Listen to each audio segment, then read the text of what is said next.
Bom dia, crianças. Tudo bem com vocês? Espero que sim, né? Vamos lá para a nossa aula de hoje, dia 6 de agosto de 2021. É nossa aula 82 de língua portuguesa, no livro Crescer, nas páginas 224 e 225, tá? No livro novo, aliás, no meu, né? O meu é 224 e 225. No livro de vocês, são as páginas 222 a 225, tudo bem? Então, nós vamos falar um pouquinho sobre a história das cartas. Então, olha só a pergunta: como será que as pessoas conversavam por escrito antes da invenção, de inventarem o computador e a internet? Como que vocês acham que seria? Hoje a gente sabe que nós temos o e-mail, tem o celular, tem o WhatsApp, a gente tem também aí, no caso, nós não temos nenhum problema com comunicação hoje, mas e antigamente? Então, olha lá. As cartas são consideradas o meio de comunicação mais antigo do mundo. Não se sabe ao certo quando elas surgiram, mas os reis do Antigo Oriente Médio já escreviam cartas. Oriente Médio são os países no continente africano, continente asiático e europeu, tá? Então, esses países lá antigamente já escreviam cartas, né? Por ser também um dos registros mais antigos, alguns estudiosos apontam, inclusive, que a carta é a mãe de todos os gêneros textuais. Então, a mãe de todos, ó, vocês estão vendo, é a origem, né, a causa, a fonte, né, de todos os gêneros textuais ao lado dos mitos e contos populares, tá?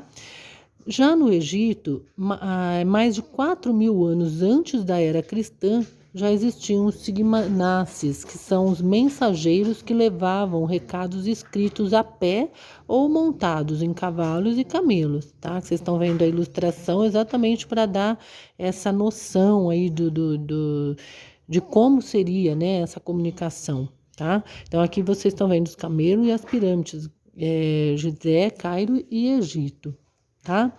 No Brasil, as cartas chegaram junto com os primeiros portugueses. Assim que a esquadra de Cabral aportou, quer dizer, chegou, né? Pero Vaz de Caminha enviou uma correspondência ao rei comunicando o descobrimento das novas terras. O escrito foi levado a Portugal por um dos navios, que retornou 10 dias depois. Em 25 de janeiro de 1663, o rei de Portugal nomeou João Cavalheiro Cardoso como correio, o responsável por enviar informações da colônia. O primeiro serviço postal semelhante ao que conhecemos hoje, com pagamento de selos para o envio da correspondência, surgiu na Inglaterra em 1840. Então, olha, de 1600 para 1840, hein? 2 séculos ali. O Brasil foi o segundo país do mundo a utilizar o selo em 1843. Aqui vocês estão vendo até a carta, né, enviada a Dom Manuel por Pero Vaz de Caminha em 1º de maio de 1500, tá? Então, antigamente, a base das comunicações eram as cartas. Cartas de amor, cartas oficiais, cartas dramáticas.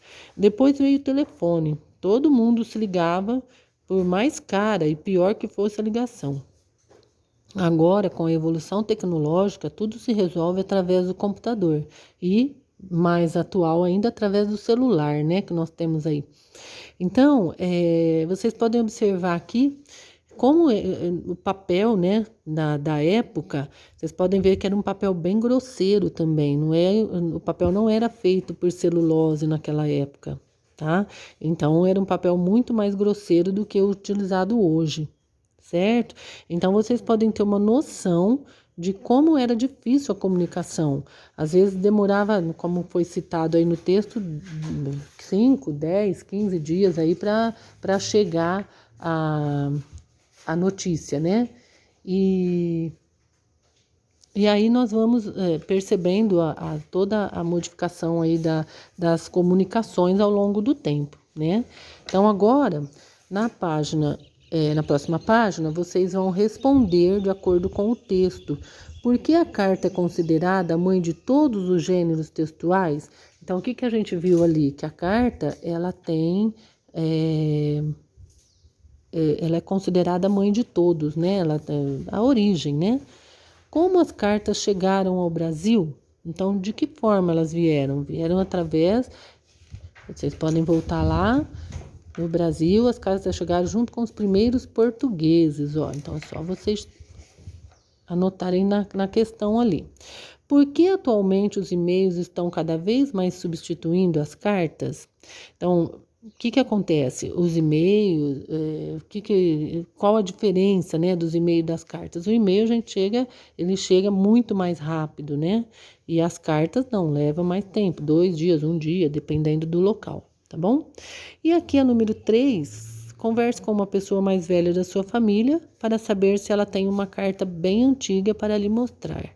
Analise em que época a carta foi escrita, quem a escreveu e para quem ela foi escrita, em que situação, tá? Registre nas linhas abaixo o que você descobriu. Depois conte aos colegas, que no caso vocês vão enviar para mim, caso vocês tenham a avó, tia ou a mãe que tenha alguma carta guardada, se tiver, tá, pessoal? Se não tiver, sem problema, tá bom? Então, boa aula, crianças. Qualquer dúvida, estou por aqui.